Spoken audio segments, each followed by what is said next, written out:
सरच तुम्ही नंदुरबारला आला होता एकनाथ शिंदेची भेट घ्यायला, काय विषय होता, काय दोन महत्त्वाच्या विषयांसाठी आम्ही भेट घ्यायला आलेलो. एक तर बँडल रिक्लेशनमधले जो ट्रान्झिट कॅम्प आहे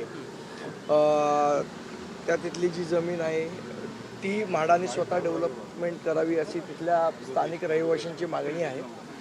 या एका विषयासाठी आलेलो. दुसरा महत्त्वाचा विषय होता गोरेगावच्या इथल्या पत्राचाळीचा. आज त्या लोकांचा अजून DA ॲग्रीमेंट झालेलं नाही आहे, त्यांचं अजून बांधकाम बरोबर झालेलं नाही आहे. या सगळ्या विषयासाठी आलो होतो. पण आज एकनाथ शिंदे साहेबांनी सांगितलं की आज ते प्रचंड बिझी आहेत, बहुतेक MLC इलेक्शनमुळे वगैरे असतील, तर त्यांनी सांगितलं की मी 2 दिवसांनी कारण ह्या विषयासाठी वेळ लागणार आहे, 2 दिवसांनी वेळ देतो आणि 2 दिवसांनी ते आम्हाला वेळ देतील तेव्हा आम्ही पुन्हा येऊ. ओके. KM विभागाचं नाव बदलावाची मागणी सतत लोढा करतात, मंगलप्रभात लोढा करतात, कसं पाहिजे? मंगलप्रभात लोढा हा डोक्यावर पडलेला माणूस आहे.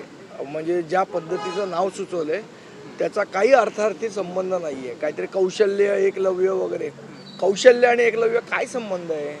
मला असं वाटतं मराठीचा तर गंध नाहीच आहे त्यांना, पण जनरल नॉलेजही नसावं असं एकंदरीत वाटतं त्यांनी जे काय नाव दिलं त्यांना.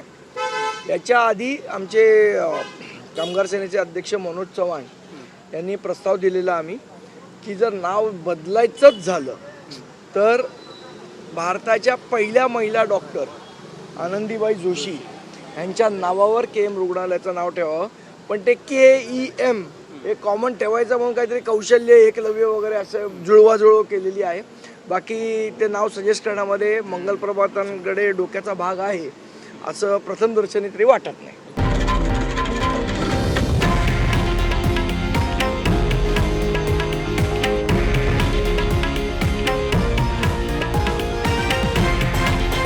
हे आहे देशातील नंबर 1 न्यूज नेटवर्क आणि आपण पाहत आहात TV9 मराठी, एकमेव.